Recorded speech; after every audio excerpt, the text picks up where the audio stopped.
un petit rappel avant d'entrer dans le vif du sujet. On avait vu la semaine dernière ce tableau de propriétés concernant le produit scalaire.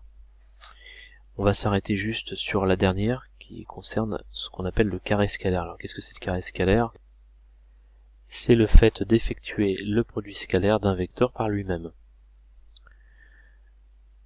Si on se rapporte à la formule avec le cosinus, on obtiendrait norme de u multiplié par norme de u multiplié par le cosinus de l'angle formé par le vecteur u et le vecteur u, c'est-à-dire l'angle nul. Or le cosinus de 0 c'est 1. C'est pourquoi on retrouve bien norme de u au carré. Voilà.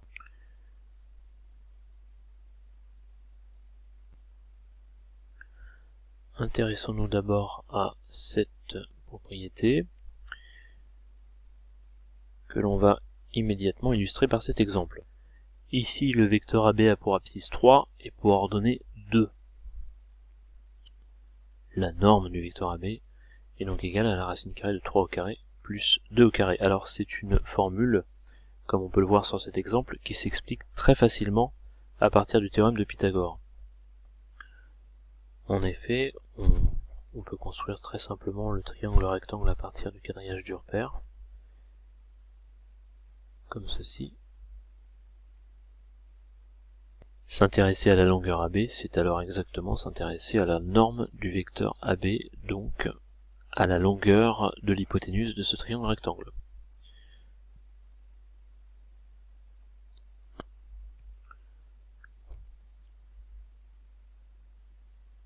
La propriété qu'on va voir maintenant ensemble est donc la manière de s'y prendre pour calculer un produit scalaire lorsqu'on est dans un repère orthonormé.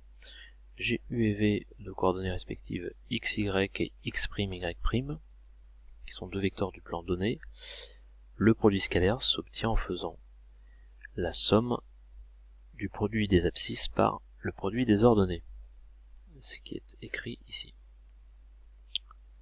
Un exemple tout de suite. Reprenons cette figure et calculons le produit scalaire vecteur EF scalaire vecteur EG. Alors d'abord, je détermine les coordonnées de mon vecteur EF d'après le quadrillage. Ici, donc ici très simplement, 3, 3. De même, les coordonnées du vecteur EG se lisent sur le graphique. Elles sont égales à 3, 1. J'ai plus qu'à appliquer la formule, donc, pour en déduire le produit scalaire vecteur EF scalaire vecteur EG. Je vais ici prendre les abscisses, donc 3 pour EF multiplié par 3 pour EG, et j'ajoute le produit des ordonnées, c'est-à-dire 3 multiplié par 1.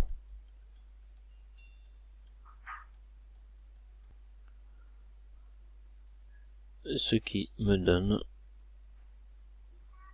12.